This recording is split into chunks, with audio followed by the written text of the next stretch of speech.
You'll see some things tonight that will probably strike.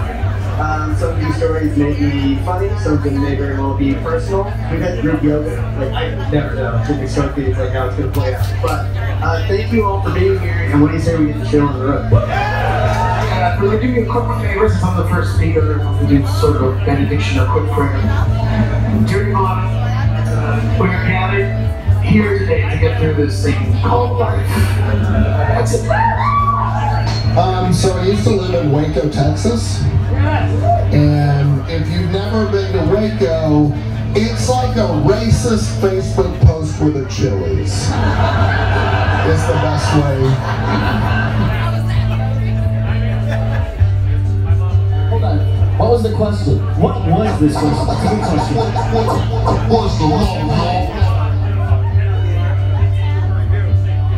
How you get someone to kiss you when you like them is you do something impressive and then they'll want to kiss you. So I said, hey, I know this cool knife trick. We want to do that. We need to increase culture responsive pedagogy and boost love, y'all. Because when you love your students, you see it in their faces.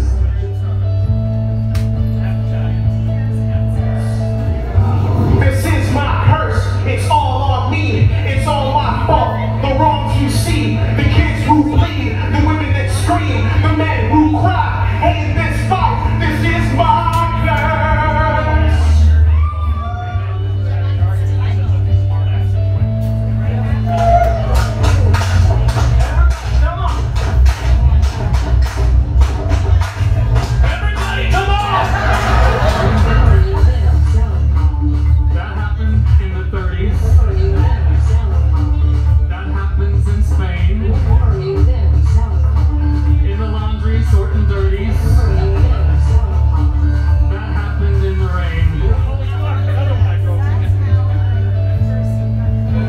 Remember that time when that creepy old French dude kept trying to touch me inappropriately?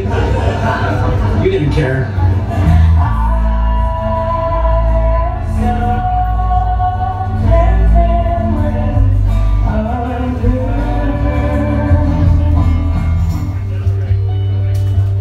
Hello, they said hi to you. Say it again, team.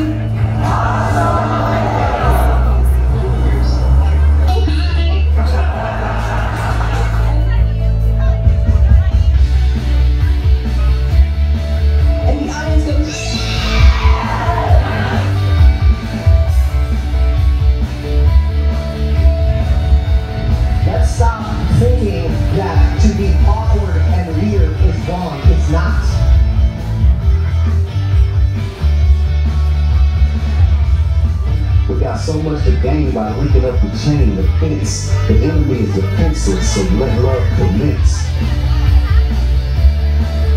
Any of my badass dames to come down front.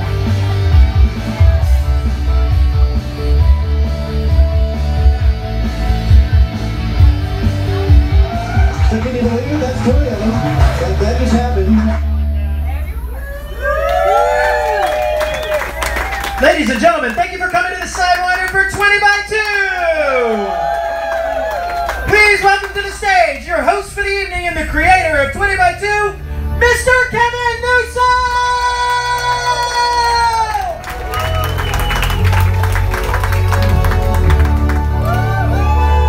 Hey guys! Thanks, Happy. Good luck, this thing always takes a little doing. So, really? We're doing that? We do it every time, Kevin. Hey, thank you. I'm Kevin Newsom. Welcome to 20x2. This is the 18th year at South by Southwest that we put this sucker together. We always think, what does it take to break the show? We really tried this year. It's still not broken. So I don't know. I guess we're gonna have to do it now. First of all, we always like to do a little bit of just by a round of applause.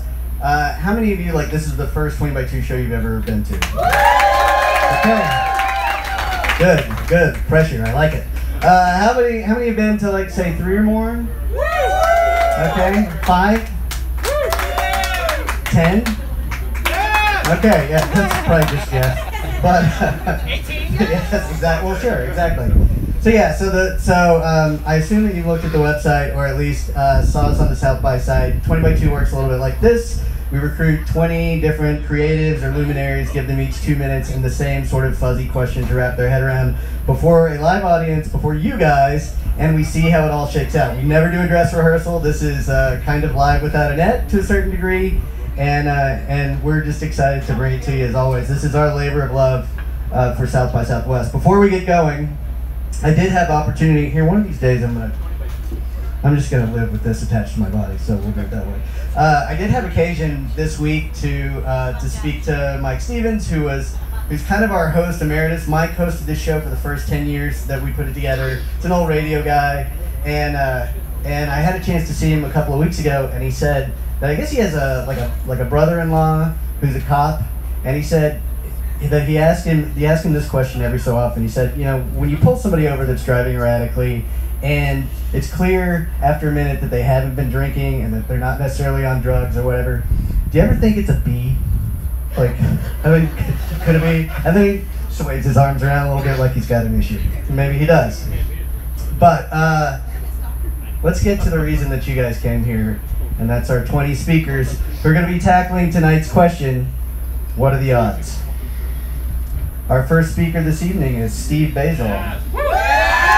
Speaker number 1. Thank you. Steve has trained construction workers, sold phones, PCs, traded on, the stock exchange floor, software, most recently, beer. For most of his life, he never lived south of Manhattan. For him, Wall Street was, quote, the deep south. He moved here 25 years ago and has never lived north of Austin since. Yeah, there you go. Stay strong, brother. He has trained public speakers and presented at custom conferences and events around the world, emceeing for people like Willie Nelson, James Baker, David Frost, the Beach Boys, who were drunk the last time I saw them, and Charo, Coochie Coochie indeed. Though far removed from his role as VP of Marketing at IBM's Tivoli outpost, Basil is still technically in marketing. He notes, unlike software, beer works every damn time. Steve Basil, you have 2 minutes. Tell us, what are the odds?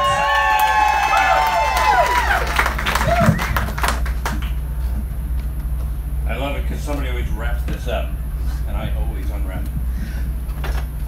I was born into an Irish-Italian working-class family in upstate New York, and I wanted to be a pediatrician. And I went to college and I was an English major with a minor in psychology and philosophy because I couldn't think of anything more useless. As a result, after college I worked as a bartender to avoid finding a real job. And then a real job found me. So I did safety and health consulting for a construction employers association that had the oldest phone system I had ever seen. And I complained about it and they said, why don't you go buy a new one? So I did. And AT&T hired me because I was the most annoying customer they had ever seen, to avoid ever having to deal with me as a buyer. So I worked for AT&T all around New England, and I sold PCs and phone systems and computers that cost too much and did too little all around New England. I never thought of myself as a salesman, but one technology partner said, you know, I think you could do engineering for trading floor computers in Manhattan. So I moved to New York and we sold workstations that cost too much to people who didn't care because they were investment bankers. And we did a trading floor for the Federal Reserve Bank of New York, and a little company that had an office in the World Trade Center sold the software that made them all work together. And that salesman said, I don't know what you do, but we need it. You can talk to customers and you actually seem to understand technology. So he said, we got a job for you, and I thought it was in the World Trade Center. It was in Austin. And I said, no, I don't do Texas. I demurred. Flat, brown, dry, and Baptist is not a gay man's dream. But I came, and Austin won me over. I stayed. I went from technology evangelist to VP of marketing. There was an IPO. IBM paid a lot of money. Some of it came to me, and I took some time off. And I spent a lot of my free time in a bar trying to help an Irish pub get going. Enough time that apparently I got mail there. The bartender said, you know, you're getting mail here. Why don't you work here? Because paying you in beer is way too expensive. So I thought I'd help out a bit and then go back to tech. That was 15 years ago Wednesday. And we have 2 pubs in Austin now. 37 years later, I am back behind the bar again. And I love it. So what are the odds that a gay English major from a working class blue collar family in upstate New York Comes to the Bible Belt, makes enough money in software to pull the technology ripcord, and gets his dream job of running an Irish pub, the odds are pretty damn good.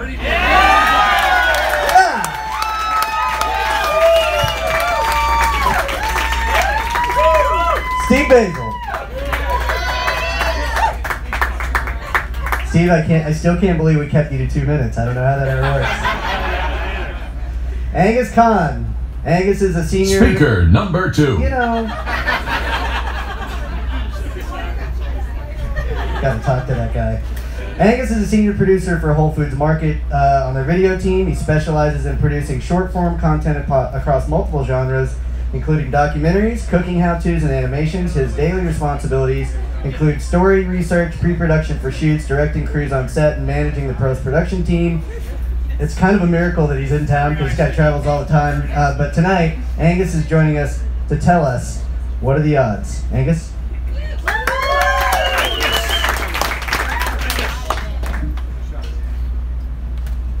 Kevin, I gotta tell you, it's Angus Can. Oh, did I do that the wrong way? Because Khan sounds like Genghis Khan. Well, it's can't. And that's not the image I'm trying to project. We'll fix it in post. All right, y'all. Okay, so I'm number 2. I'm gonna try not to fuck this all up. All right, so what are the odds? Sounds like a Radiolab segment about strange probabilities and the mechanics of the universe, or something like that.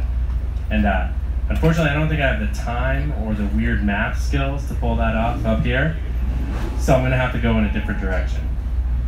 For me, asking what are the odds is the same as asking, or the same as saying, what a coincidence. And coincidence is pretty cool too, I think. It's kind of the engine of human connection. How often have you used a seemingly random shared fact to jumpstart a conversation with a stranger?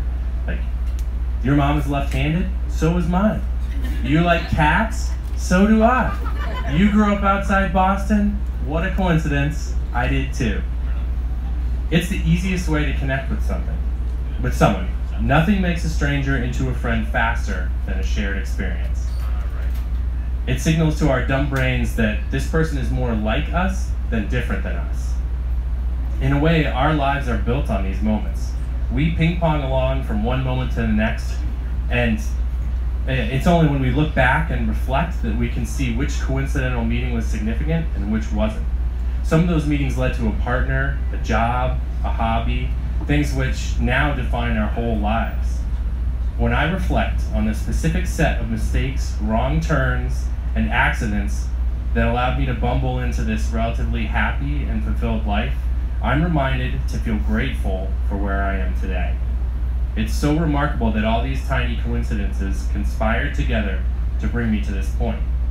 I don't mean to imply that we don't have any agency in our lives, just that the more deliberate and planned out part of ourselves is enriched and improved by the happy chaos of coincidence.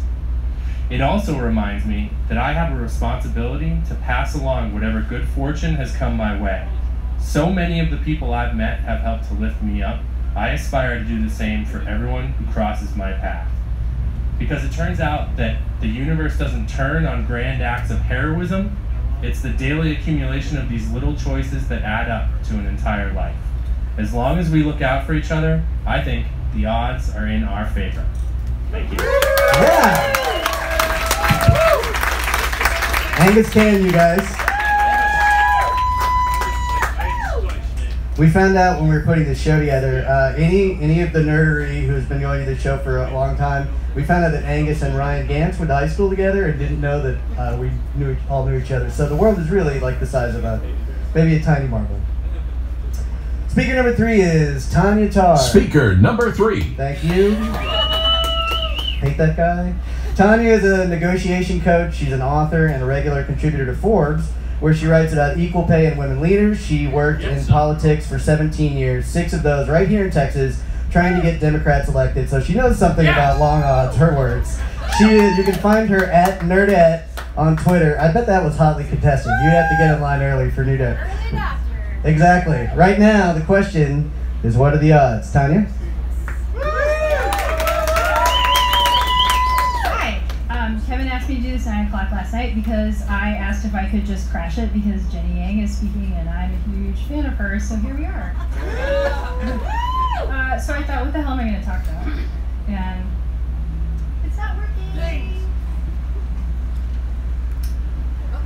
I know politics, so let's talk about politics. What were the odds 2 days before the election in 2016 that Hillary Clinton was going to be our president?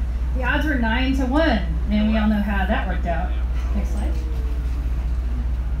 I read about equal pay, and the World Economic Forum found that it's going to take until 217 years to close the gender gap, which is like a really long time, right? So what are the odds that any of us will be around in 217 years? 100-1 that we won't be, and that's kind of depressing.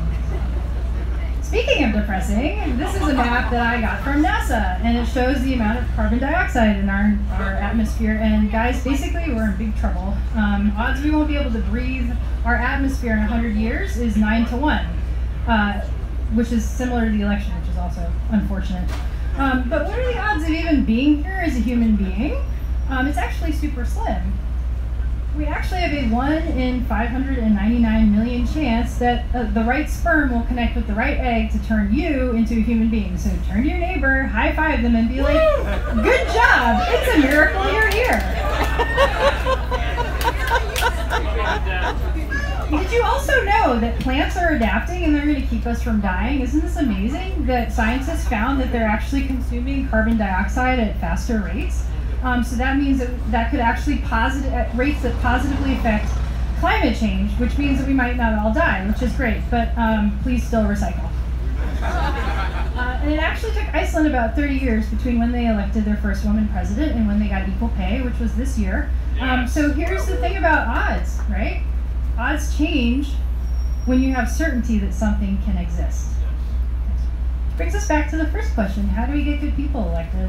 So I want to share some facts with you. In 2020, which is only in 2 years, even though it feels like we're in a sci-fi novel, millennials will be a majority of the voting bloc in this country, not baby boomers. And in 2022, which is only in 6 years, this guy, probably 12, will be 18 and he'll be able to vote. Millennials and Gen Zs will be 45% of the voting population. And so what does that mean? These kids have been watching what's going on with gun violence and Trump, and they're going to have a chance to do something. Because odds only seem impossible until you know where to look. So keep looking.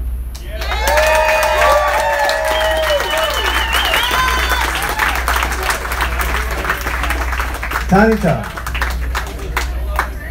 So if you take nothing else away from tonight, just remember from Tiny Talk, we're all winners here. All of us. Speaker number 4 is Akash Thakar. He's based in Seattle. Akash has extensive experience in the game industry as a composer and sound designer with credits including Destiny, Hyper Light Drifter, Heat Signature, and dozens of others. A graduate of the Berklee College of Music, he's given talks at dozens of events around the world, including 2 TEDx talks.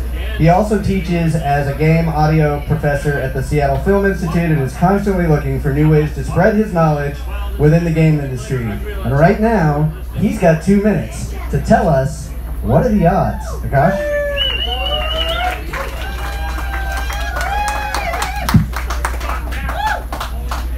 I love video game music and sound so goddamn much that when I was 6 years old, I would take a busted ass tape recorder and shove it up against my TV just so I could listen to the sweet, sweet music of Street Fighter 2 after the fact. When I was 13 years old, I would play Halo for hours, listening to the guns, the aliens, and the vehicles, pretending that it was all a symphony just for me. And when I was 16 years old, I told my parents that I wanted to go to the Berklee College of Music in Boston, Massachusetts, which didn't go over so well. They flat out told me, no, Indian people don't succeed in the arts, they said. What are the odds of you ever making it? And you know what? I don't blame them for asking that, because I grew up in an incredibly poor small town in the middle of nowhere, Canada, and my parents had never seen anyone succeed in the arts before. So, as I practiced and worked my ass off, auditioned, and then eventually got into the Berklee College of Music, I was the first person in my entire province to get into Berklee and ever graduate. And now I have an amazing career making music and sound effects for video games in Seattle, Washington. Thank you, thank you. But ever since, I did a recent check, and now 4 people from my hometown are now attending the Berklee College of Music. And I'd like to think and hope that I showed them that the odds weren't 0. So I want to make sure that you all know that the odds aren't necessarily 0, and I want to ask you, where in your life are you showing people that the odds are actually in their favor? Where in your communities, in your lives, in your friendships, in your families, in your tribes, are you showing that there are odds and there are possibilities for them? Because the world actually deserves an example, and it might as well be one of you. Right on. Right on. Thanks, Akash. We're cruising right through this thing, you guys. We're up to speaker number 5. Some of you may have heard of Jenny Yang. She's a stand-up comedian who's created viral digital videos at jennyyang.tv and with BuzzFeed Comedy Central, Fusion, Funny or Die, and Crack.com. Her viral social media commentary has been covered by media outlets like NBC News, LA Times, Perez Hilton, the National Public Radio, BBC News, Vice News, Complex Magazine, Refinery 29. There are a lot of credits here, that's what I'm saying. Jenny performs with the Upright Citizens Brigade Theater in LA and tours colleges and universities throughout the US. She's appeared on popular podcasts such as, you think it's too long? I just kind of wanted to say, yo, is this racist question mark, which is one of the podcasts that you've done. But anyway, you can find her literally everywhere, and tonight you can find her right here, taking 2 minutes to tell us, what are the odds? Thank you. I hope we should have sent you something shorter for that intro. Damn. Hi, everyone. I'm Jenny Yang. That's me. What's up, Jenny? Yeah. So what are the odds that this girl would turn into a stand-up comedian? Anyway, I was born in Taiwan. I was made in Taiwan. And I moved to Los Angeles when I was 5 years old. And early on, my parents told me my job was to get straight A's and listen to students. My first memory of my mom, who was a garment worker, I don't know why we didn't know that laundromats existed, but she actually used to wash our laundry by hand. So my earliest memory is being 5 years old, crouching on top of the closed seat cover for the toilet seat, and my mom doing like a kimchi squat over the tub.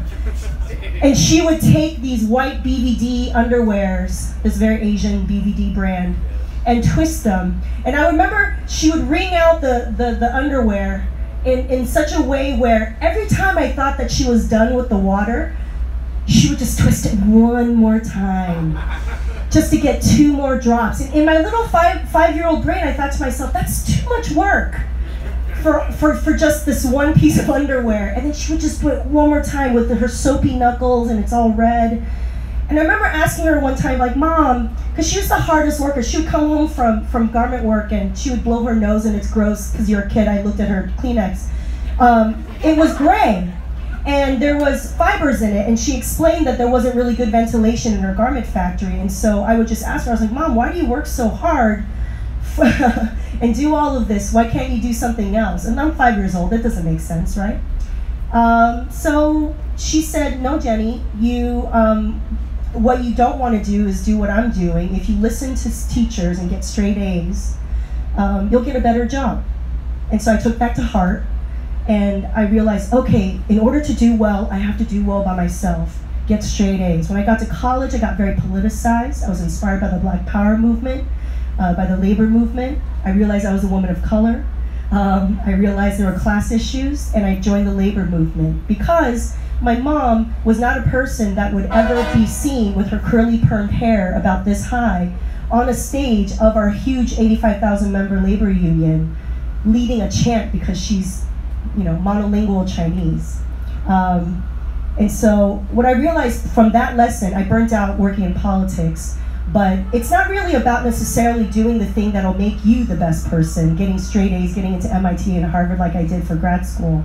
But it's really about how do we connect with each other. And the only way that I knew how was to do storytelling and to do stand-up comedy. So what are the odds that I would become a stand-up comedian? Well, so far most people only know Margaret Cho and Ali Wong, and hopefully you'll know about Jenny Yang. Thank you. Yeah.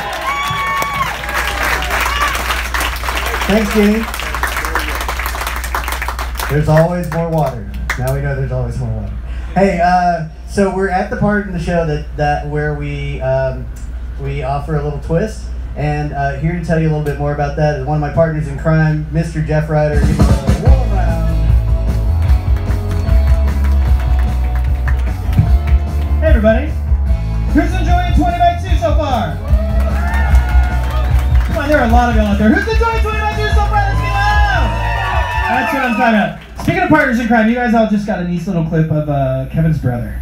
We love Ryan Newsom to death. He's not here tonight, but Ryan's been doing that little dance for us for how long now? Well, it's technically the American Bandstand Dance. That's his impression of the American Bandstand Dance. So. Ryan does American Bandstand. It doesn't have a really good name.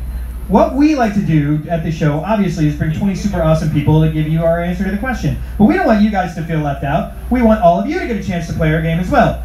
And because we're so inspired by Ryan and his classy dance move, and we know everybody's got a really classy dance move in their hip pocket that they bring out, the crazy, wild, a little bit different, we want to know the name of your classy dance move. So the question for the audience is, what is your signature dance move? What is the name of it? And this can be a dance move that you've done, or it could just be one that you think you're going to create. That you would really like to do, yeah. Write it down on something with your name and your email address on it, and come find me and hand it to me. We're going to pull the best ones that we think are awesome, the funniest answers and what have you. We're going to give away some free stuff later on. Yep. Some very, very cool free stuff this year. Kevin got some great swag, so we're going to have some fun stuff. And we might even have a little dance demonstration if someone's brave enough. All right, we'll see. All right.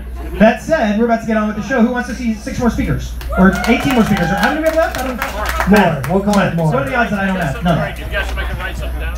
Get a piece of paper. Jeff, ready, you guys? Let's do it. All right.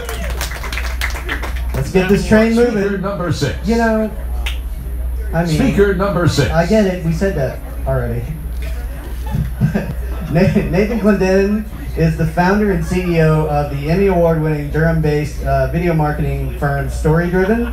With a master's in visual communication from University of North Carolina Chapel Hill School of Media and Journalism, a wealth of storytelling experience from around the world, Nathan has grown Story Driven from a one-man operation to a team of storytellers bent on sharing accounts of hope and redemption. His work has won 8 Emmy Awards and more than 15 nominations. Among other accolades, his determination to reach his clients' business goals with story solutions is evident from the hundreds of award-winning stories that he and Story Driven have told over the past decade. And right now, Nathan's got 2 minutes to tell us a story about what are the odds. Nathan? Well, first I have to pee, so I'm gonna keep this short. So I love meta discussions, right? So luckily I'm going early. We're not too drunk yet, where we can go a little deep. Think about discussions about this event right here. And I want to give you a chance to think about my own very humble opinion about why this event is successful, to help us all understand why year after year people come to hear 20 random people speak about a random topic for 2 minutes. It's very unexpected. So first of all, I'm a story nerd. If you couldn't tell from that bio, my wife wrote that. Thank you so much, honey. That was awesome. I love looking at the structure of stories. And one of the things that's true of every great story is that there's always a binary question. What is going to happen? We have to find out.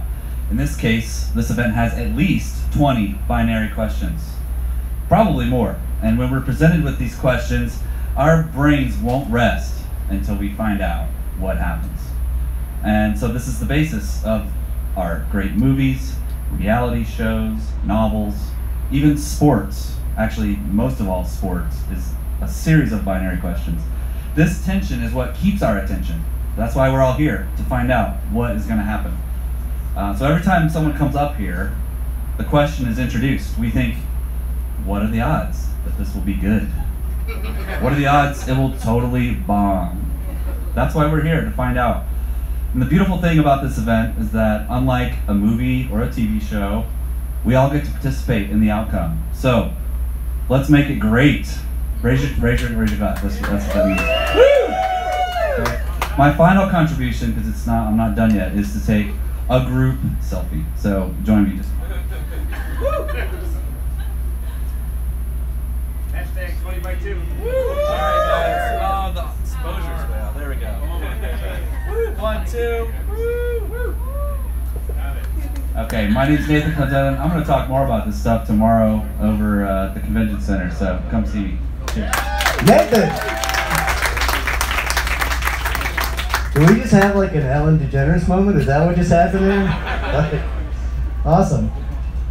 Alright, we're cruising. We're on to speaker number 7. Let me tell you about Harris Kreshe.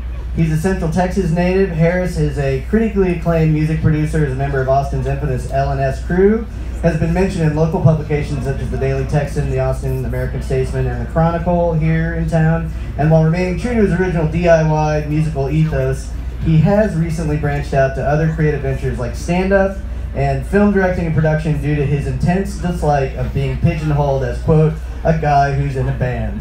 There's a lot of that in Austin. Right now, Harris, you've got 2 minutes. Tell us, what are the odds?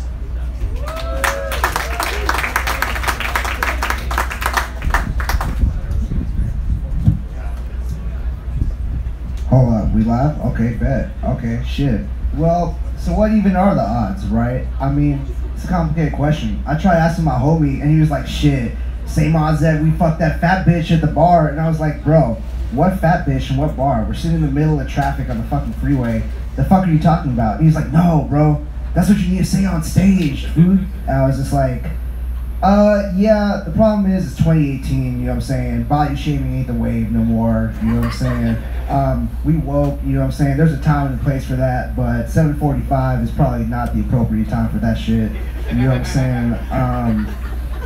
But yeah, so I'm gonna just tell you a story right now about how I found out what the odds were like, you know what I'm saying? So, check it. So the odds of you being born in a first world country, right, above the national poverty line for any human on the planet, it's like about 13%, you know what I'm saying? So in this situation, 13 is a very lucky number, you know what I'm saying? And so here's how I found out about this shit, right? My folks is from Pakistan, so, you know, when I was a kid, they took me out there, you know what I'm saying? We was in the marketplace, you know what I'm saying, Islamabad, and, you know, my uncle bought me some ice cream. And I was like, okay, this ice cream is live. Like, you know, I'm in the marketplace, I'm eating my ice cream, like, I'm good, you know what I'm saying? As a kid, it don't get no better than that, you know what I'm saying? You get some chocolate ice cream, this shit about to pop off, you know? And so, so I'm eating my ice cream, just like going hard, and then this little kid comes up to me, right? And in Pakistan, it's pretty easy to know who's a beggar and who's not, you know what I'm saying? Because their face is all dingy, you know what I'm saying? And they got dirt everywhere, their pajama joints is all dusty, you know what I'm saying? And I was just like, okay, the fuck you want, bro? I'm not gonna give you my ice cream, right? And so this kid, he just points at me and he's just like, yo, can I have that? And I'm like, he didn't point at my ice cream. He pointed at my fucking wrapper. And I'm just like, yeah, bro, I got this fucking ice cream. Fuck, I need the wrapper for? Like, go for it, you know what I'm saying? And so I give him the wrapper, and he just takes it and he starts doing this, right?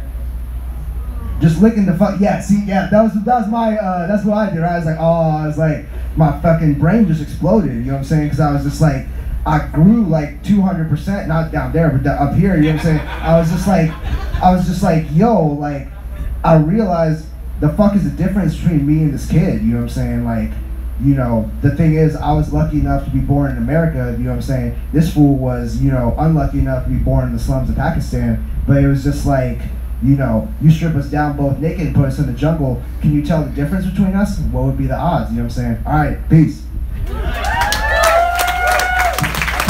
Harris, you guys. I'm gonna go on record as saying that is easily the most hardcore ice cream story I've ever heard in my life. Thanks, Harris. Speaker number 8. All right, thanks. Now we're working it out. All right, let's talk about speaker number 8. Her name is Lisa Orr. For 38 years, Lisa has been a professional potter and a student of ceramics. She completed an MFA at the New York State College of Ceramics at Alfred University and has received grants including a Fulbright and an NEA, and people have paid lots of money to both help her create her craft and then put it in collections all over the world. She currently teaches and lectures and shows worldwide, and right now she's got 2 minutes to tell us what are the odds. Lisa?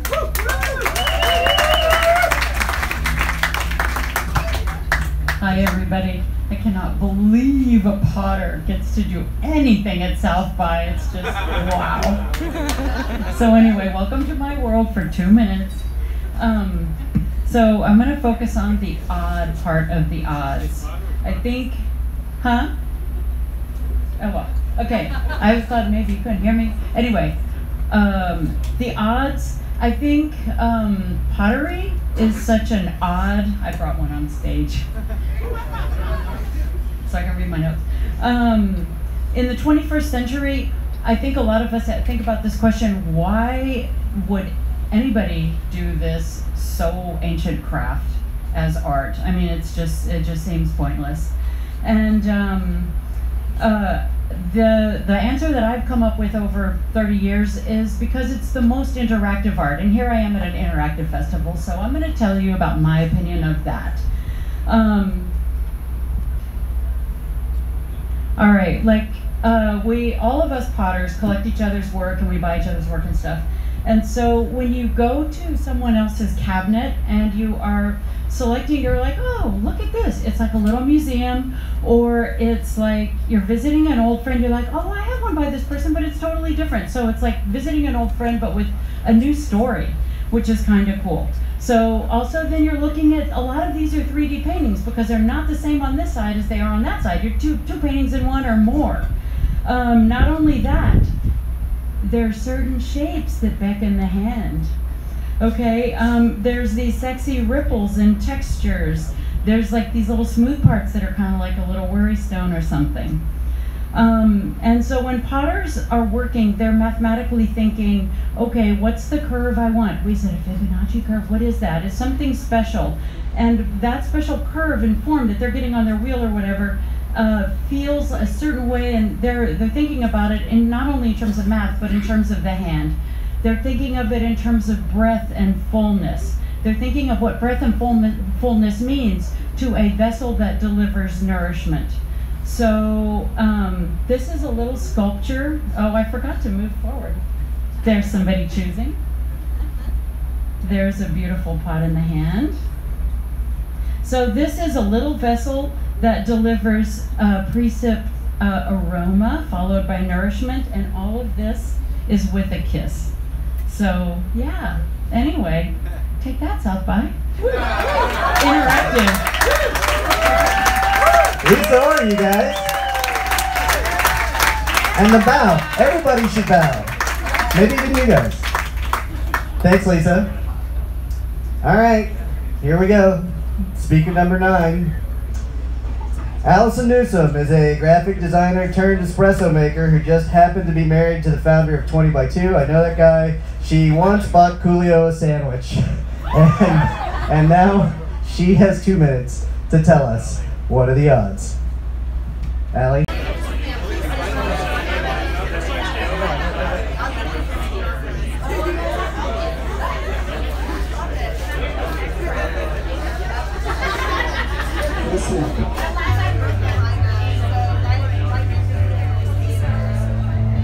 You'll see some things tonight that will probably strike.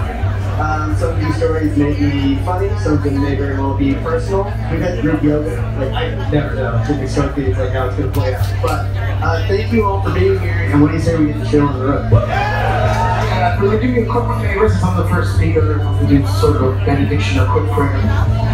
Dear God, we are gathered here today to get through this thing called life. That's it. So I used to live in Waco, Texas, and if you've never been to Waco, it's like a racist Facebook post with a Chili's. It's the best way. Hold on. What was the question? What was this question? It's a good question. What was the law? How you get someone to kiss you when you like them is you do something impressive, and then they'll want to kiss you. So, I said, hey, I know this cool knife trick. We want to do that. We need to increase culture responsive pedagogy and boost love, y'all. Because when you love your students, you see it in their faces.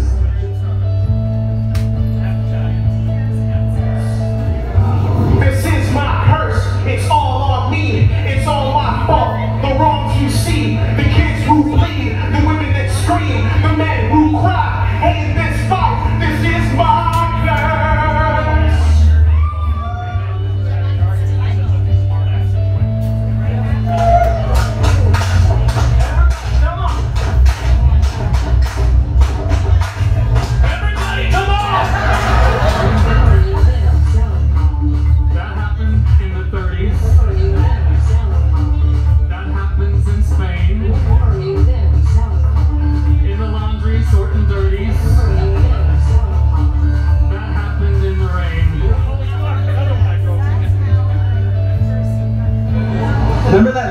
creepy old French dude kept trying to touch me inappropriately? You didn't care.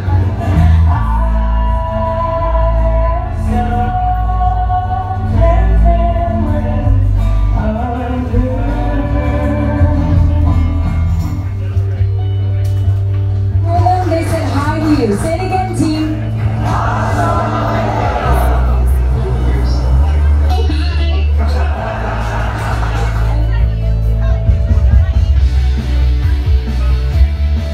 And the audience goes.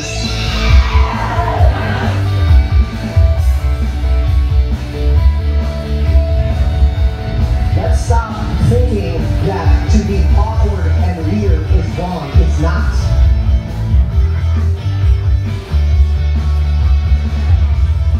We got so much to gain by linking up the chain, the fence. The enemy is defenseless, so let love commence. Anyone badass needs to come down front.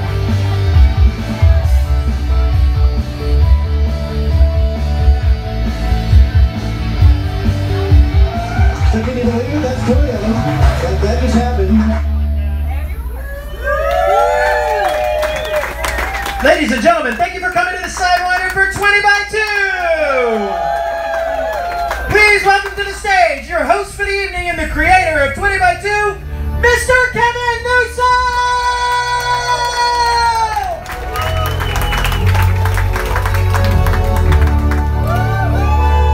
Hey guys. Thanks, Happy. Good luck, this thing always takes a little doing. Here, so hopefully it's fun. Tim, what do you think the odds are that you'll take that shot? Between 1 and 10. 1 and 10, very good. All right. Yeah, Tim. 10%. You're doing great, Tim. I give it. I'm gonna have you sign this waiver here. Make sure that you don't sue me. Yeah. I, Tim, acknowledge that I am about to consume a very spicy substance, and any pain that is about to be inflicted on my mouth and bowels. Oh. It is 100% voluntary. Signed. This is a terrible idea. Tim. Tim is a lawyer. I'm gonna put these gloves on too.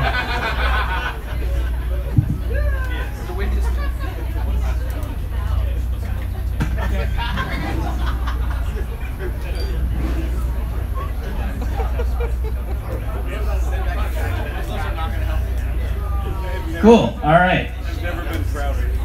Do you have a number in your head, Tim? Very good.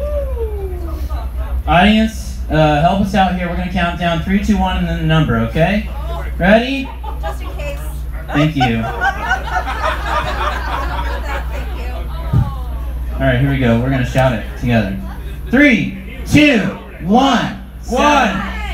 All right, so we counted 7 and 1. In this case, it's moot. We have the option of going double or nothing. You want to go double or nothing? That means we have the odds, so it's 1 and 5, and we go again. You want to do it? Yeah. All right, here we go. Let's count them down again. Ready? 3, 2, 1, 2. Oh, fuck. All right.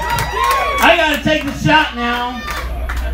Check out Basketball Shorts. We're fun. We like to party. We call ourselves the Chubby Punks when we go on tour, the Chubby Punk Tour. We like spicy food, so here we go. Ready?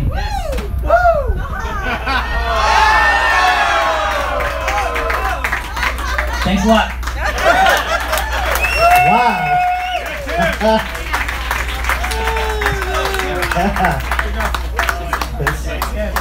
I think we might catch Basketball Shorts in the ER. Thanks a lot, Ben. Thanks, guys. Okay, so here's the deal, y'all. We are halfway through the show. We're gonna take a short intermission. If you haven't had a chance to go to the bar, get a beer, a cocktail, we're gonna start back in about 10 minutes. So don't go too far, because we got 10 more great speakers for you. Be right back. Ladies and gentlemen, please welcome back to the stage your host for the evening, Mr. Kevin Newsom.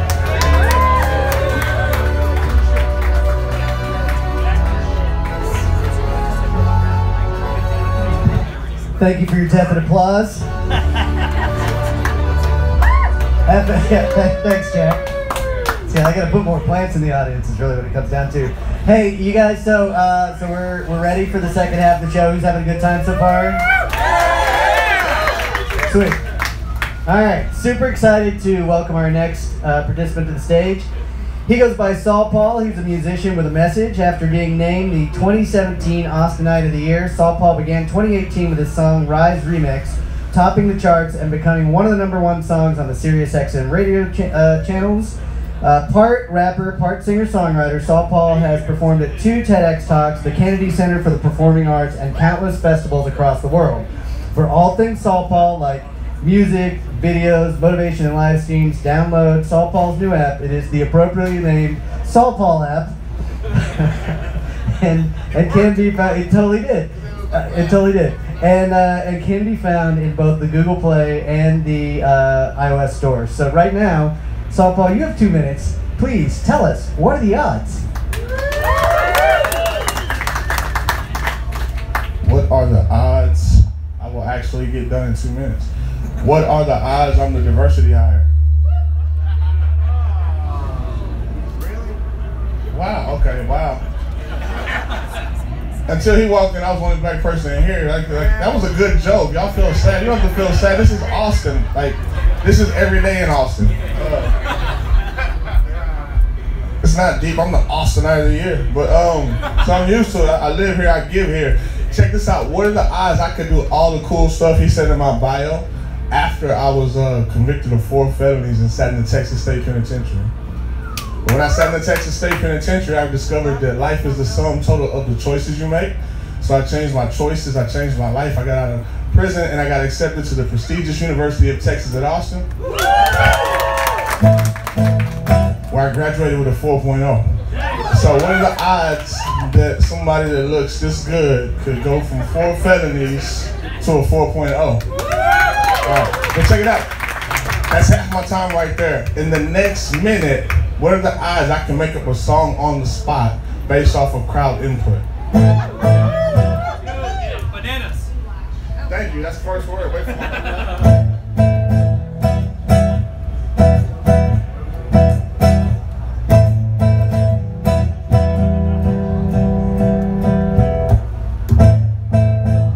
Okay, bananas, I need another word. Tacos. What's that? Tacos. Austin, appropriate. No more food, another word. Beer? Beer. Bananas, tacos, and beer. Big word, last word, big word. Endeavor? Endeavor, all right. Last part. You have to say now when I point to you. Let's try it. The challenging part, what are the odds that a room full of white people can sit on the beat? Here we go. If your mind's right, then you sound right. You tight right. You bright right. Hey, if your mind's right, it goes down right. Can I have extra time for that? That was not me, that was them. Okay, let the clock run. I'll help you out, Okay, bananas, tacos, beer, and endeavor. All right, here we go.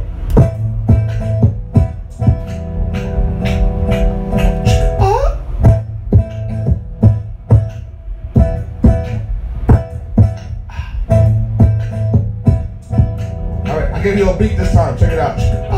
If your mind's right, then you shine right. You tight right. You bright right. Hey, if your mind's right, it goes down right. Down. One more time. If your mind's right, then you shine right. You tight right. You bright right. Hey, if your mind's right, it goes down right. Okay, that was cool. Y'all got up on the beat. If I had some bananas, that would be sweet. Because I'm in South by and today I didn't eat. Now check this out, I'ma start like Chuck on my feet. That's Chad, I call him Sweet and Techie. Don't know if I said it right, but shout out to the techies. Hope that y'all get me. Now where is the tacos that go to bro? Now where is the vatos? Okay, anyway, I keep it going. Next word that I should use right now while I'm flowing is endeavor. Homie, it's whatever. Hey, we stay together like the stitches in my leather. Whatever. The last word is this. I forgot what it was. Someone say it real quick. Beer. Oh, beer. I'm gonna take a swish. That's my time. 3, 2, 1. I'm going like this. Yeah!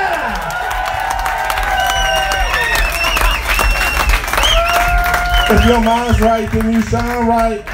You tight right. You bright right. Hey, if your mind's right, it goes down right. South Paul, everybody.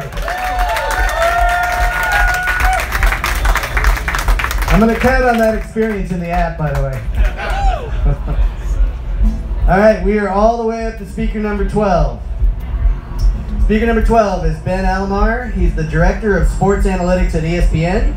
He's taught at Columbia, the University of San Francisco, and Menlo College. He's the author of Sports Analytics, a guide for coaches, managers, and other decision makers. He has consulted with teams in the NFL and the NBA, including the Oklahoma City Thunder, and a variety of companies in sports analytics. He has published academic research in sports analytics and has written for All Things D, ESPN, obviously, Analytics Magazine, The Wall Street Journal.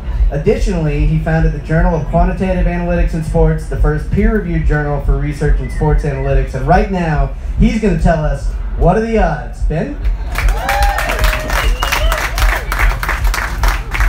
All right, so we're going to go from super cool to super nerdy, so watch the whiplash.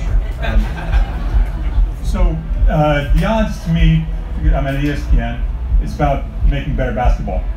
And what I mean by that is we're going to use the odds to quantify uncertainty and make better decisions. So, for example, when LeBron James gets fouled, goes from the free throw line, there are two possible outcomes. He can make the shot, he can miss the shot.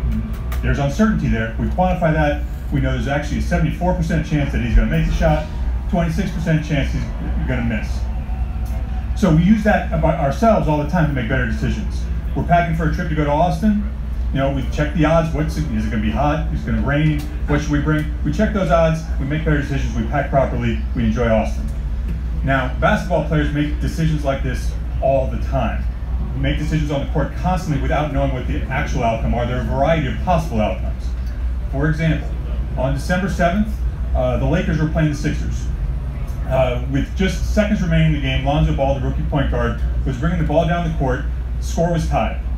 He drove down the sideline, made a move down the baseline, was headed right towards the basket, and passed the ball out to Brandon Ingram. Passed the ball out to Brandon Ingram, who hit the shot, win the game. That's great, right? That's what you want. However, these are moving very fast. So the truth, however, is that when you actually put the odds on what happened, he made a bad decision. Because once you look at the particular shot, you look at where all the defenders are, you look where he is on the court, you understand what kind of shooter that he is.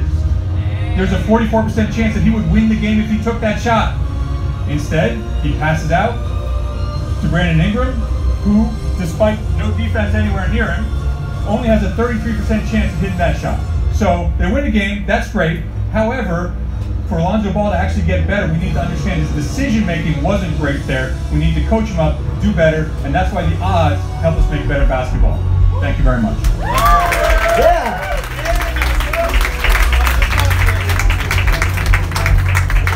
Thanks, Ben. All right, we're moving along. We're ready to take you to speaker number 13. That's Madeline Martinaire. Speaker number 13. Close. She's a community catalyst operating at the intersection of technology, design, and social impact. Originally an aspiring science fiction writer, Madeline befriended engineers who promptly told her everything she envisioned about the future of technology was already well underway. So she learned to solder, snuck into engineering school, got kicked out of engineering school, built 2 hacker spaces, and successfully crowdfunded the first documentary on the rise of the maker movement in the U.S.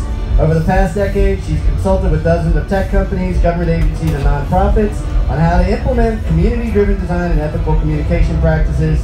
Tonight, she has 2 minutes to tell us, what are the odds? Madeline?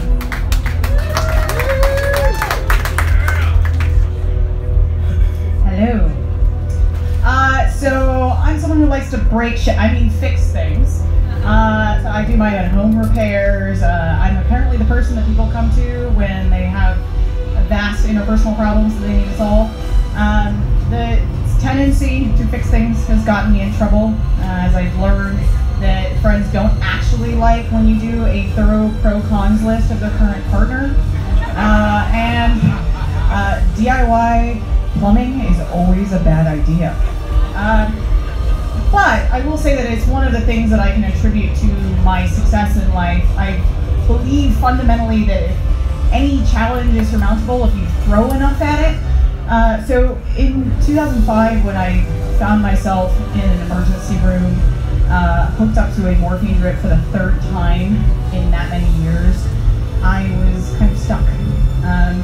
I had recently been diagnosed with an autoimmune disorder that was ravaging my spine and auxiliary joints and leaving me in chronic pain every day of my life. And I will say the epic music for this is fantastic. And so the odds were, the doctors told me in that like monotone, like slow blinking way that they do, was that I was never going to get better. And in fact, I'd probably get worse. And so after trying dozens of drugs and therapies and treatments and more drugs, then it was time for me to stop thinking about how to fix this and start figuring out how to manage it, how to deal with it, and how to survive. So I did the only reasonable thing that I thought I could do. I quit my job, I sold all of my shit, I packed up my dog and my car, and I went to go live in the middle of the woods for 3 months. It's a great idea. And so there's 3 things that I learned. There's 3 kind of stages that you go through in that process. The first one was elation. I felt free. I had no obligations to the real world. I felt like a badass, like a chick Bear Grylls, that I was like ready to like wrestle some bears in the middle of the woods. The second one was panic, when I quickly realized that wrestling bears is a horrible idea. And why in hell did I get rid of my San Francisco rent-controlled apartment and quit my perfectly good job to go live in a tent and freeze my ass off, and I was probably going to die alone. And so the third one was this kind of uncanny sense of calm and perspective on the world. I could not control the pain. I'm still in pain every day. But I could control how much I was consumed by it. So I could do more than survive and deal with it and manage it. I could revel in the beauty and enormity of the world and beautiful mountains and feeling tiny and inconsequential in the giant desert. That I could listen to the wind rustling through the trees, which always sounded to me like going, shut up. And more than that, I could, by not battling the odds, I felt like I could finally have space to just be. Thank you. Thanks, Madeline. All right, here we go. Speaker number 14. You guys ready? Abby Potter is the acting chief of the National Digital Initiatives of the Library of Congress and leading the LC Labs to support new, innovative, and creative uses of the library's digital collections. Since joining the Library of Congress in 2006, she's worked in digital preservation and web archiving. Prior to joining the library, she worked on digital publishing and digital library programs for National Public Radio, the University of Michigan, and the Bulletin of Atomic Scientists. She earned her MS in 2005 from the University of Michigan, and tonight she's on the stage in Austin telling us a little bit about What Are the Odds. Abby? Thank you. So now we're going to spend some time in libraries. Libraries and their museum and archive sisters are in the business of memory. They hold our connection to the past and our declaration to the future. Here, I skipped one. There we go, it's going fast. Okay. And the mundane. I'm sorry, this is going strangely. This is the mundane. And then this is the infuriating part that libraries collect. So they collect all parts of our culture. So you've probably heard debates about what the future of libraries are and if they will survive this digital revolution. And it is a fair question. And the things that we have in libraries have to compete with everything else that's out there. And authenticity and history aren't necessarily ranked high. Also with digital things, the way that we keep them is different than physical objects. Physical objects have to be kept in sort of boxes and away from the public for them to survive. That's good for them. For digital things, they have to be used. They are, if they're not used, they're either corrupted or lost or obsolete or become irrelevant. So we need people to engage with them for them to survive. So what are the odds that everything we knew about how to make our history endure would change so drastically in so short a time? The library that I work for, which is the Library of Congress, it has lots of things that we want you to use. We have 44 million books, 8 football fields worth of maps, 2 petabytes worth of archived things from the web, and every month we ingest the equivalent of a typical local library into our building. We also have people that are ready to work with anyone that wants to work with our things. The department I work at is called Labs, Library of Congress Labs, and we're trying to leverage the digital library to get more people engaged in using it, and by creating new ways to discover our collections that weren't possible before in the physical realm. So this example of somebody trying to look at and browse our digital photographs by color, this is something somebody made to trying to help us imagine going to a party with people who wrote books back in 1550. This is something that somebody built with our collections that's trying to get the people to guess dates of old photographs. This is a crowdsourcing program that's active right now, trying to get people to mark out photographs from World War II newspapers. So in a time when it's hard to know what to believe, we need artists, journalists, people from Texas, programmers, and interested people to use what's inside libraries. And when we engage with our past together, the odds for remembering are very good. Thank you, Andrew. Abigail Potter, you guys. So far, we're all still figuring out how we're going to categorize this show. But we're on to speaker number 15. Let me tell you a little bit about Brianda Law. She's the founder and CEO of Quirktastic Media, a media tech company for geeks, nerds, alternatives, and free spirits of color. The company's highlight reel consists of being teased by Sarah Silverman and being followed by Missy Elliott on Twitter. When she is not working, you can find her eating, sleeping, or watching reruns of a different world or My Hero Academia. Woo! Her name is Brianda Law, and right now she's got 2 minutes. Woo! Tell us, what are the odds?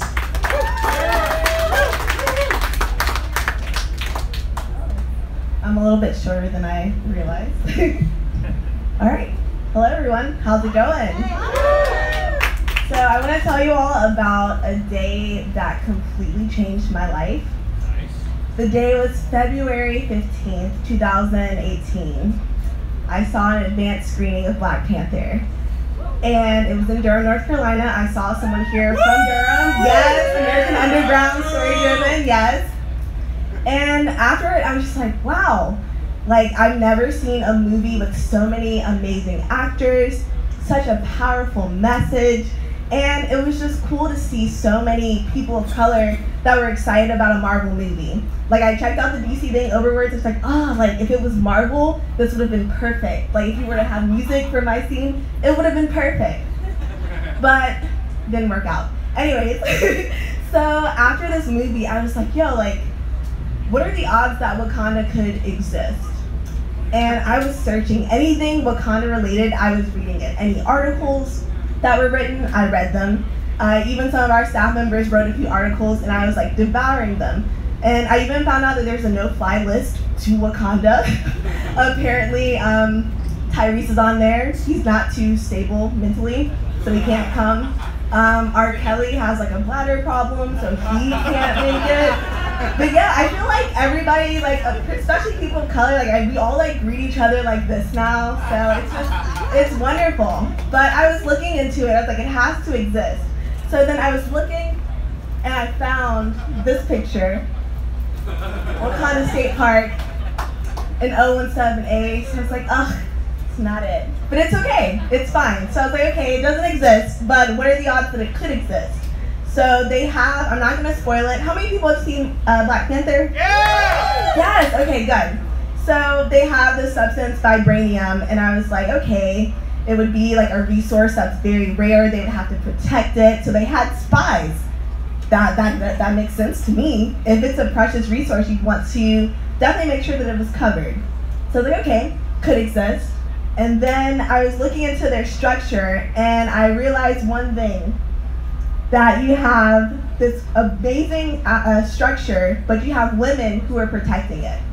And I thought about it, I mean, especially with yesterday being like National Women's Day, I was like, you know what? Women do rule the world, so I feel like Wakanda could resist. If you have some powerful women running it, Wakanda could definitely exist. So I still believe it. Thank you. Beyond the law, you guys. Thank you for not spoiling Black Panther for me. All right. Hey, we're almost, well, we're actually at speaker number 16, but before we do that, we have the second half of our Game Within the Game segment, and here to tell you a little bit about how it all shook out, Mr. Jeff Ryder. Jeff, come on up. Round of applause. That's there. That's the enthusiasm we're used to. Have you got the swag? Oh, it's in the green room. Somebody, here. So the thing we're going to give away is in the green room. Hang on, it turns out our audience doesn't really like to dance very much, Kevin.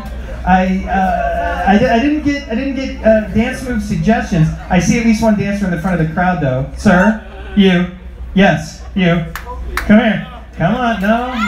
So I'm saying nobody really likes to dance. So we're just going to do a sort of loud round of applause, and Kevin's going to come back from the green room, and he's going to throw shirts generally into the audience, and then someone's just going to win some stuff. Who likes free stuff? Free stuff's always good. Who's enjoyed the first 15 speakers that they saw here at 2022? Excellent. Who's really excited to see the next 5? Well, that's better, because if you guys had booed the next 5, like that would have been weird. Like, yeah, those first 15 were great, but yeah, and then we were really done. No, that'd be pointless. Kevin's gonna bring back the stuff. I'm gonna ad-lib a little bit longer, and then we're gonna have free swag for people. Woo! All right, so basically, you guys don't want to tell me the name of your dance moves. I'm just gonna throw t-shirts at anyone I see in the crowd who is dancing. And it's gonna be this gentleman right in the front row who didn't want to get on stage, but is willing to try to dance. And then who's gonna get the next one? There it is. That's a move. Now I gotta get that right there. This guy's gonna win. It's camouflage. Make sure you look and realize that they're all cats. Yes. Excellent. Yes, you're nearly invisible. So for the silver-footed in the crowd, those are our prizes for the weekend. And the other guy got a shirt full of Nick Cage expressions. It does. So, yes, because Nick Cage has at least 9. Right. Remember, and again, we're all winners here. And one of them's bees. Bees. Yes, bees. On with the show. All right. Speaker number 16 is a friend of the show for many moons.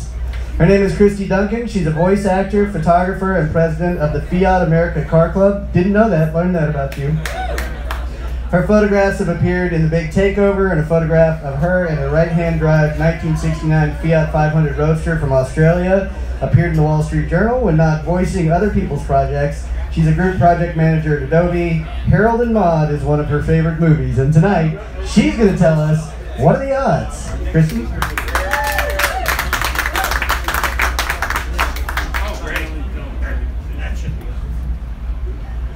All right, so what exactly are the odds? A point of land, a triangle, at least say so the Norse and their word Adi. In the early 14th century, odds were simply something, or maybe someone, without a corresponding mate. So later becoming unconforming or irregular. By the 17th century, odds were peculiar and eccentric. And today, it seems everyone is playing the odds and everything is data-driven. So exactly what are the odds of me being here today? An Irish, English, Scottish, Hungarian, German, Norwegian, Ashkenazi, Japanese female, according to 23andMe. What are the odds of somebody who really wanted to be a rock star, that's me with my guitar teacher, Eddie Martinez, actually meeting some really nice rock stars?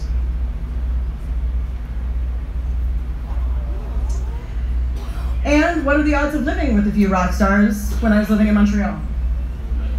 Sin opening for Guar, keep going. And Jerry from Dead Brain Cells. Or maybe even being credited on a CD, singing, or as the case may be, screaming backup on Dead Brain Cells' Universe. So, what I would like to do though is, it's not really about the numbers. I think that it's about the 15th and 16th century definition of outstanding and illustrious. So I'd like you to meet some of the outstanding and illustrious people that I've had the chance to capture in 25 years of South by Southwest. Thurston Moore, of course we all know Lou Reed. The Clash, anyone? Mick Jones? Jim Jones Review, of course Yoko. Nick was actually quite cheery. Shot from the back of the hall, I'm really short. It was a very large lens. Charles Bradley, rest in peace. John Langford, always having a good time. Scott McCoy, hope you're feeling better. The Stripes, I believe they're actually playing there. They're here this week. Gary. Blues and Beatbox, Hey Moonshaker from the UK, if you haven't heard them. The Damned. Of course, Kate Tempest. Mike Watt, Minutemen, anyone? John Doe of X, Swerve Driver. Excellent. Classical violin and hip hop, Black Violin, check them out.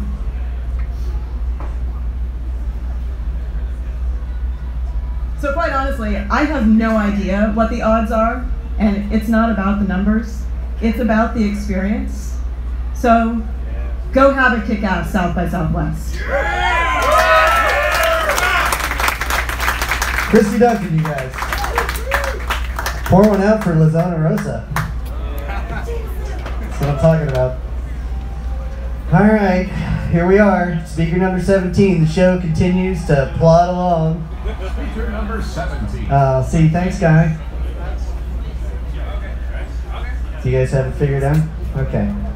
So far, you guys doing all right? Yeah. Okay, good. All right. We're gonna finish strong. I'm feeling it. Okay. Our next speaker. Yeah, can you guys grab that for him? You got the mic? There we go. Perfect. Okay. Speaker number 17. Speaker number 17. You know, I was wondering where that first guy was. Have again a word with that guy. A stern word. Chad Swiatek is a Michigander turned Austinite and journalist who's made his name writing for Rolling Stone, Spin, Billboard, and most recently the Austin Monitor. Mosquito. He's been covering the struggle of Austin's music community to hang on to the city's cost as the cost of living here in Austin skyrockets. If that's not enough, he spends most of his other waking hours raising money for hand-pressed vinyl, the R&D startup he co-founded that is developing a new manufacturing process for pressing vinyl records, which are still surging in popularity. Put your hands together and a needle on the record for Mr. Chad Swiatek, who's got 2 minutes to tell us what are the odds. So as a business journalist, you kind of get certain statistics and odds stuck in your head. The fact that only 1 in 20 restaurants survive the first year, that 1 in every 2 startups survive more than 5 years, and 70% of all startups fail within 10 years. So the odds are not very good of going in. Oh, is that better? Okay, you learn that the odds of business success are not great.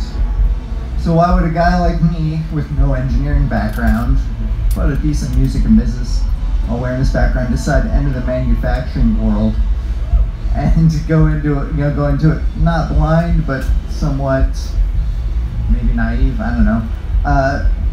As you all know, vinyl records are tremendously popular for the last 10 years, but if you're in a band, a musician trying to get vinyl made, you're waiting 4 or 6 months to get something made and pressed to get out into the market. So there's a need, and vinyl has to be made better. My partners and I have been working for 3 years on a process that we're almost complete with to make vinyl records better and more efficiently, cheaply, faster, all that good stuff.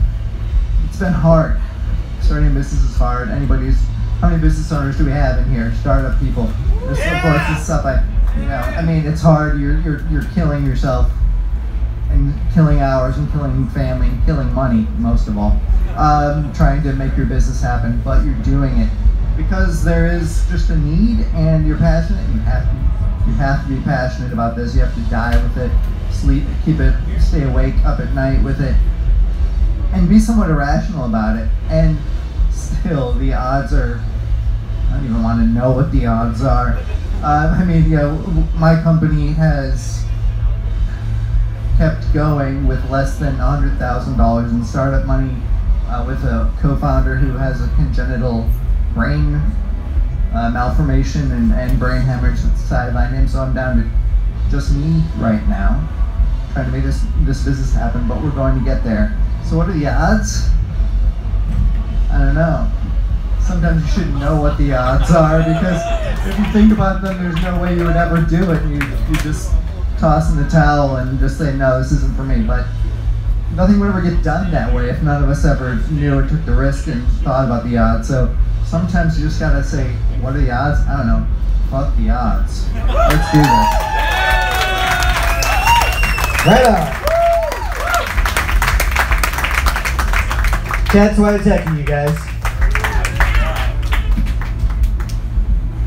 We continue to move forward. There are just a couple more of these guys now. Get it in. Soak it up, people. That's what I'm talking about. All right. Speaker number 18 is also known as... Uh-oh. You guys all right? Guys,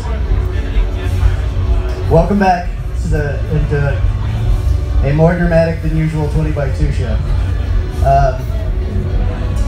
Chad is on the mend, so we're going to go ahead and especially because our last three speakers have been waiting the whole show to get up here, I want to make sure that these guys have a chance to go. So please give a warm welcome to Mr. Michael May. He is the senior producer of the NPR Story Lab.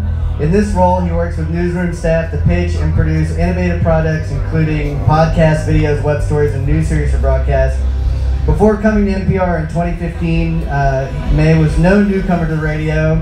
He got hooked producing radio in 1998 when he went to Moscow in search of Oleg Lundstrom, the lone jazz musician that continued to perform during the Stalin years. The resulting story aired on All Things Considered. Since then, he's been a daily news reporter at KUT here in Austin, an editor at Weekend America and Latitude News, a managing editor at the Texas Observer, a contributing writer at the WBUR's iLab, and most recently, a radio instructor for the Salt Institute of Documentary Studies. He's won a Third Coast Audio Festival Gold Award, 3 National Headliners Awards, including 1 grand prize, and 2 Edward R. Murrow Awards for his radio work. He graduated from Grinnell College with a Bachelor of Arts in History, and tonight, Michael May has 2 minutes to tell us, what are the odds? Michael?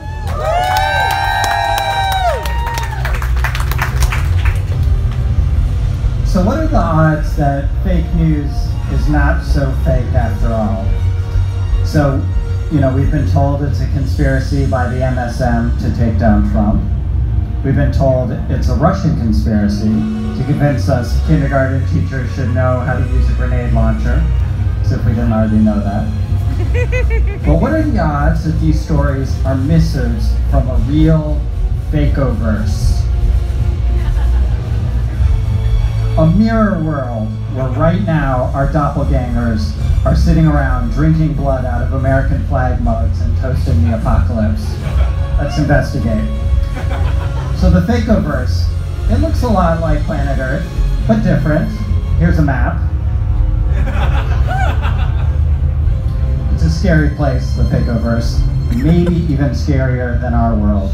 Here's one of the most stomach-churning headlines. This got 500,000 these shares on Facebook. So this is obviously a racist fever dream that defies logic on so many levels. But in the fakeoverse, the murders turned out to be a ruse. It was all a red herring to cover up the laboratory where they make the Melania body doubles.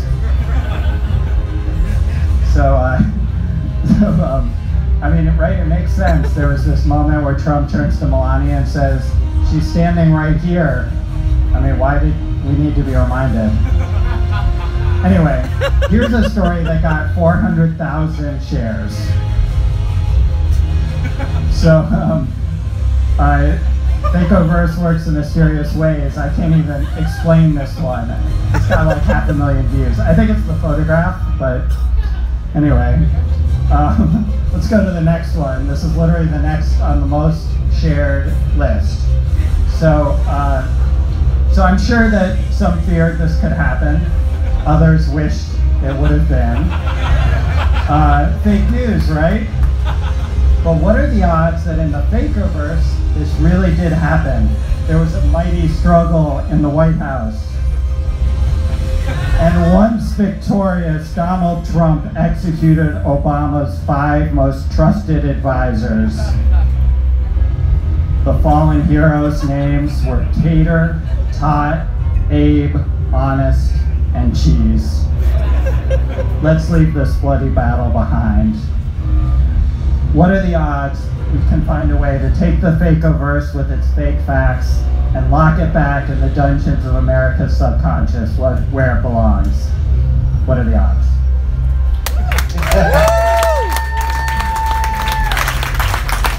Michael May, you guys. We've made it to Speaker 19. Brace yourselves for Blake Sabatinelli. He's the CEO of Newsy, the next generation national news network. Prior to Newsy, Blake oversaw video strategy for the digital divisions of Newsy's parent company, the EW Scripps Company. Prior to Newsy, Blake also has a long history in both news and digital strategy. He's a native Texan, started his career as a digital producer at the ABC Action News team in Tampa, and was later promoted to executive producer, managing a team of producers and overseeing editorial operations. He later led the digital strategy and operations at WLA and News Channel 8 in Washington, D.C. When not at one of Newsy's offices, you'll find Blake at home in Cincinnati with his family. And tonight, he's got 2 minutes to tell us, what are the odds? Blake?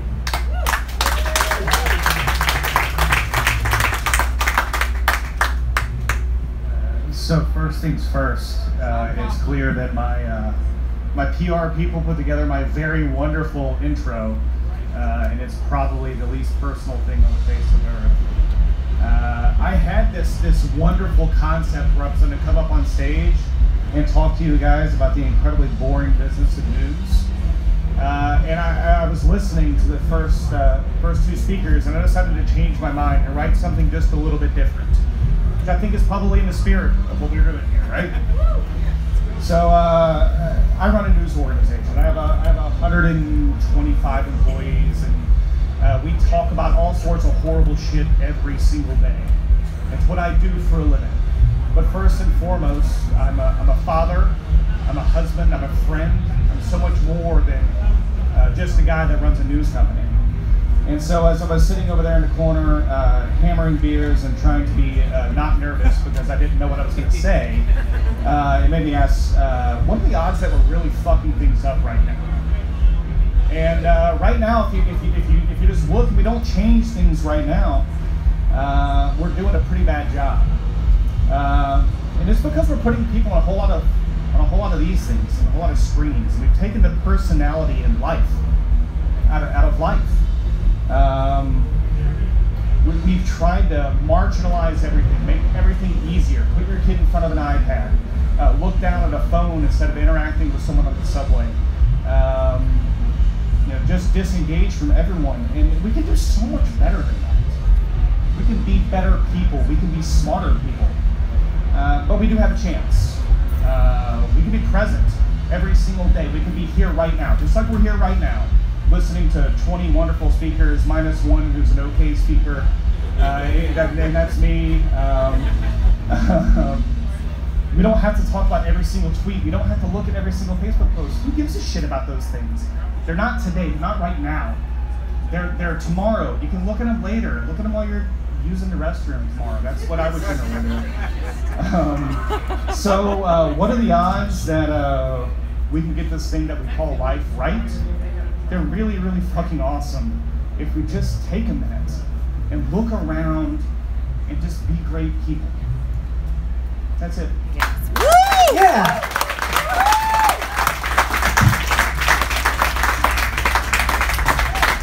We're going to lift you up at Speaker 19. You guys are going to go out of here on a cloud. Woo! All right. Speaker number 20. Yes, that's true. Let me tell you a little bit about Mia DiPasquale. She serves as the VP of Television Development at Super Deluxe, a disruptive entertainment brand dedicated to cultivating diverse auteurs and amplifying unconventional creative voices. The company, which is a division of Turner and operates independently in downtown LA, was the subject of the LA Times business section cover story in 2017 about how it's shaping the future of television. She specializes in left-of-center comedy and has several shows in development, including The Passage, a comedic series of misadventures from Philip Burgers, and Kateo's Soccer Ride, and that premiered in the 2018 Sundance Film Festival. Boss Bitch, an animated TV series from an all-female team, and an unscripted series with the critically acclaimed political satirist Vic Berger. Prior to Super Deluxe, she was a producer at Absolutely and Jash, and now Mia has 2 minutes to cap off the show and tell us, what are the odds?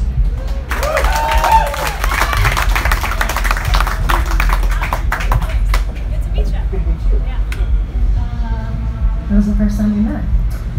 Hi. As Kevin told you guys, I am a development executive at Super Deluxe, and so sometimes I look for books, short stories, articles to turn into television shows. So for this, I was inspired by a poem by one of my favorite writers, his name is James Tate, that deals with the certainty yet unpredictable nature of death. So may not end on such a high note, but hopefully it's entertaining. And so if I were to answer this question of what are the odds in a very direct manner, I would say that the odds are indisputable. Here is a short film, it's called Half Eaten. Hope you enjoy it. The fortune teller told me I was going to come into a large sum of money soon. She told me my love life would continue to be happy and satisfying. She said my health would be vigorous. But then she looked worried. She said there was some kind of large cat in my near future, a cougar, and that cat would surprise me when I least expected it. And that, of course, canceled out all the previous good news. I paid her and left her dirty little storefront. I looked up and down the street, checked out the rooftops.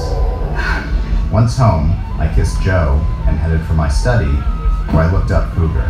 6 to 8 feet in length, 160 pounds, can drag 5 times their weight, can leap 20 feet in one bound, jump from 60 feet above the ground. I debated telling Joe. I knew she would ridicule me. Then I went back in the kitchen and told her. She stared at me in disgust, incapable of even finding words at first. Then she said, "You went to a fortune teller? And you believe this outrageous crap about a cougar? And all these years I thought I was married to a sensible man. What happened to you, Ralph? Are you on drugs? Have you been drinking? Weirder things have happened," I said. "Last week a man exploded in Chicago, spontaneous combustion, walking down the street. There were witnesses, it was in the paper." There used to be cougars in these parts, only they called them catamounts or mountain lions. There could be one left. Has a thing for me. You're not serious, are you? Because if you are, I'm moving out until your bloody destiny has reached its climax, she said. It's strange how alone I felt just then. I thought, it's just me and the cat now. I said, "Gee whiz, Joe, can't you take a little joke? You know I would never go to a fortune teller." Still, she said, "I can feel it. You're a marked man."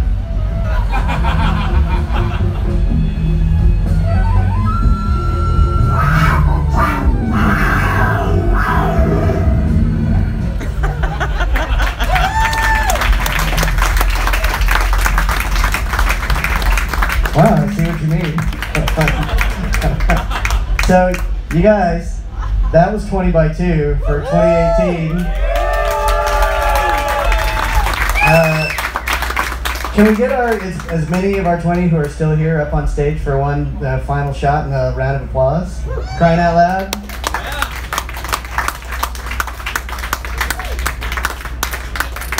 And as we're doing that, it's worth noting that when I conceived the show 18 years ago and have been able to put it on in every intervening year since, it really is a collaborative effort, like kind of on a grand scale. The show absolutely could not happen, A, without the permission of my wife, and then beyond that, without the help of Mark and Janet Kubion, who you see over here manning all the equipment. Without Mr. Jeff Ryder, he of the barking voice. Thank you guys. Could not do this without you. Thanks, and we've got a great team. But what really excites us, year in and year out, and show in and show out, are each of the 20 speakers who gives their time and effort into putting together these special little nuggets of cool that you guys get to digest. So anyway, round of applause for our 20. Take your photos of keepsakes. Watch for the postcard collection. Hefe and Mark, you guys want to come up here? You just want to clap in the darkness? However? Yeah. It's going to be the name of my punk band. I in particular want to thank all of you in the audience. We could not do this show if you didn't come to watch the thing. It is all about you guys. We really, really, really appreciate you all being here, so give yourselves a round of applause. A good one, a big one. In particular, I want to thank Jack, Jeff, and Steve for helping out, and Mr. Chad Swatecki, who couldn't come up on the stage with everybody else, who's perfectly fine. We were honored that he would come, and sorry that he had a little spill, but things are going to be okay, so that's good. We always want to thank Mr. Kevin Newsom for creating the show and bringing us all out here every year. Fantastic. Yeah, definitely want to thank our bar staff. I hope you tipped them well. Our sound guy, Rich. Always want to thank my wife, Janet, and my two little boys who you might have seen in the intermission, the robots. Love them and wish they were, you know, when they get older, they'll come out. Did his eyes stick like that, by the way? Because that totally weirded me out. Yeah, they did, actually. Okay.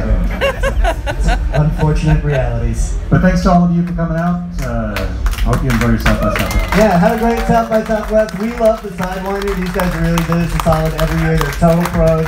If you get a second, buy yourself a drink before you get out of here and treat them nice. So have a great South by Southwest. Keep in touch and come see us again, will you? Cheers.